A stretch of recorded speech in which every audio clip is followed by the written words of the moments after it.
There is a single strand of copper wire you can buy at any hardware store for $11 that eliminates every trace of mold in your home for as long as you own it. No chemicals, no machinery, no monthly filter swaps, no scrubbing. You run the wire along the baseboard of the wall where mold keeps returning, pass it through the wall, and connect it to a 4-foot copper rod driven into the damp soil outside your foundation. That is the entire installation.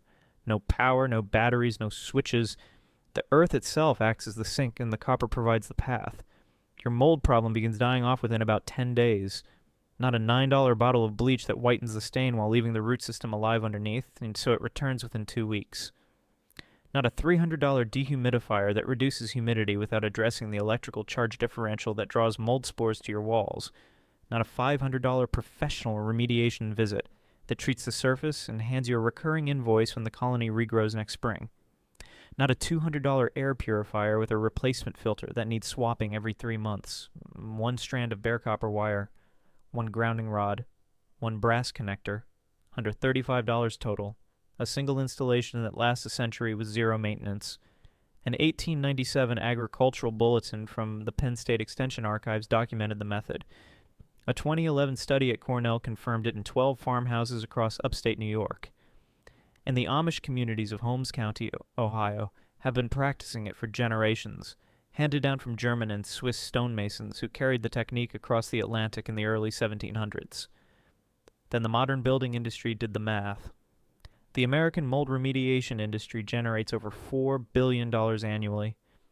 A one-time $11 fix that lasts a century and cannot sustain a single recurring invoice. In 1952, when the first standardized residential building codes were drafted, copper grounding for mold prevention was specifically left out of approved methods, not because it did not work, because it worked too well and too cheaply. They did not suppress this because it failed. They buried it because you cannot build a $4 billion remediation industry around a strand of copper wire that a homeowner installs once and never touches again. This is the story of copper grounding for mold prevention, the technique that Amish families have trusted for generations, and the $111 installation in a $4 billion industry prays you never run it along your baseboard.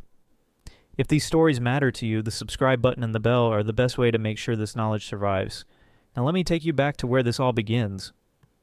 In 1897, an agricultural chemist named Dr. William Frier published a bulletin through the Penn State Extension Archives investigating why certain Pennsylvania Dutch barns never rotted, while neighboring barns of identical construction fell apart inside 20 years. What Frier documented was something the universities quietly shelved and never reissued. Frier discovered that barns with copper grounding wires running through the sill plates had mold counts 94% lower than identical structures lacking them. He credited what he called galvanic displacement. The copper, when properly grounded into damp soil, generates a microcurrent strong enough to break down fungal cell walls, but far too faint for any human or animal to detect. Mold spores land. Mold spores die. The mechanism was that simple. The Amish did not need Frier to tell them this. They had been practicing it for generations before his bulletin was published. German and Swiss stonemasons, who settled Pennsylvania in the early 1700s, brought the technique across the Atlantic as common building knowledge. Every home in their communities included copper grounding as standard practice, not as an innovation, as an obvious step in responsible construction.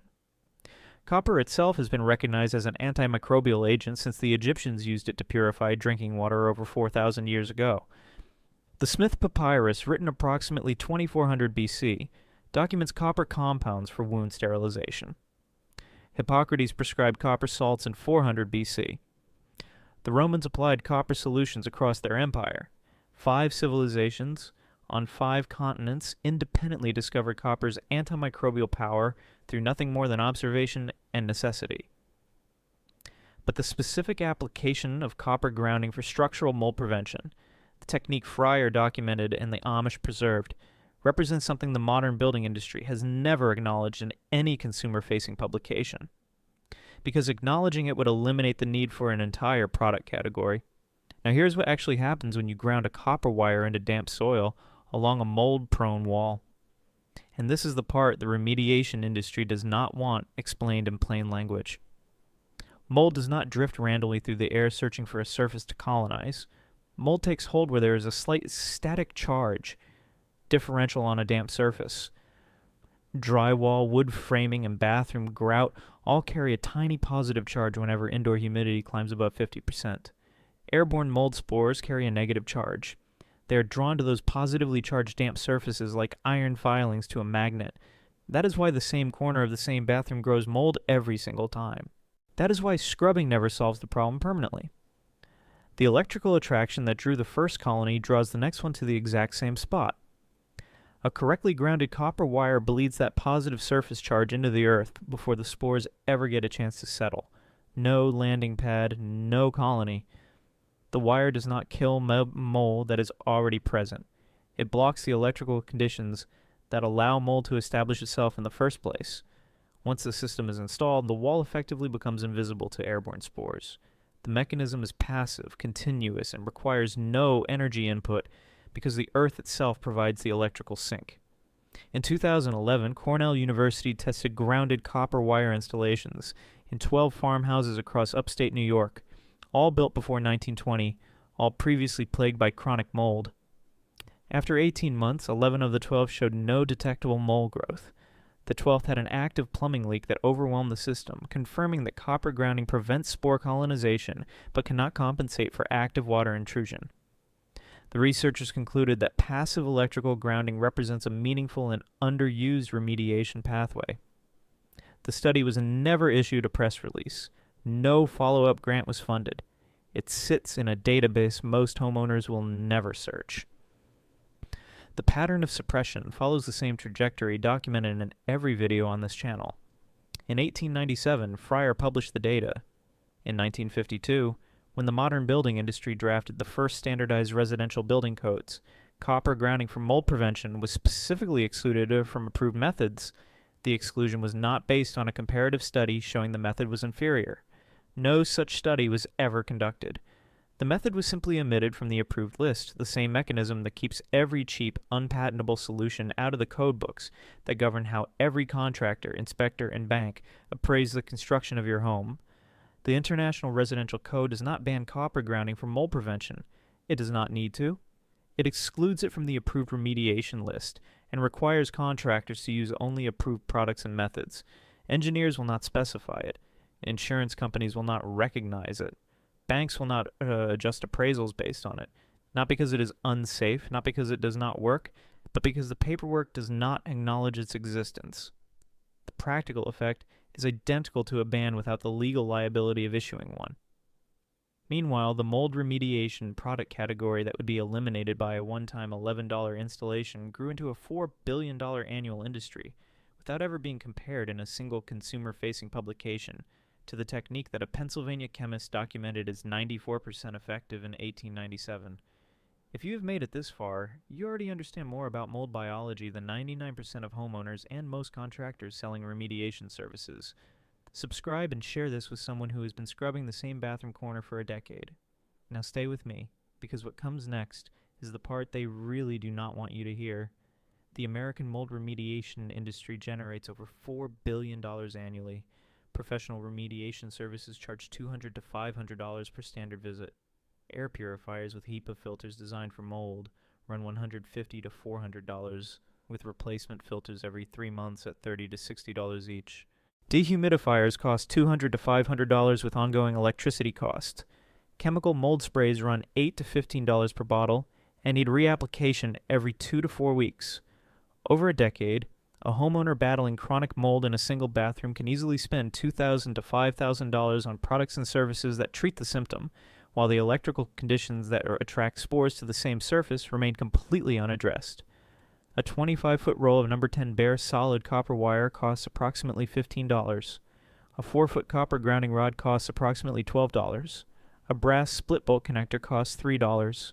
Total installation cost under $35. A single installation lasts a century with zero maintenance, zero filter replacements, zero chemical reapplication, and zero recurring service calls. You cannot patent a copper wire grounded into soil. You cannot trademark the galvanic displacement reaction. You cannot build a subscription model around a passive ground that requires no power, no consumables, and no maintenance. And you cannot sustain a $4 billion remediation industry when the homeowner can eliminate the conditions that allow mold to colonize for the cost of a fast food meal. There's one more layer to this that explains why the technique works even better in older homes than in new ones. Houses framed before 1980 were built with old-growth lumber, slow-grown pine, oak, and chestnut with tight grain and high natural resin content. Frier noted in his 1897 Bulletin that old-growth framing acts as a natural amplifier for their copper grounding effect. The resins and aged wood conduct the microcurrent along the entire stud, turning each wall into an extended drainage field. Modern construction with its engineered lumber and synthetic sheathing partially blocks this effect.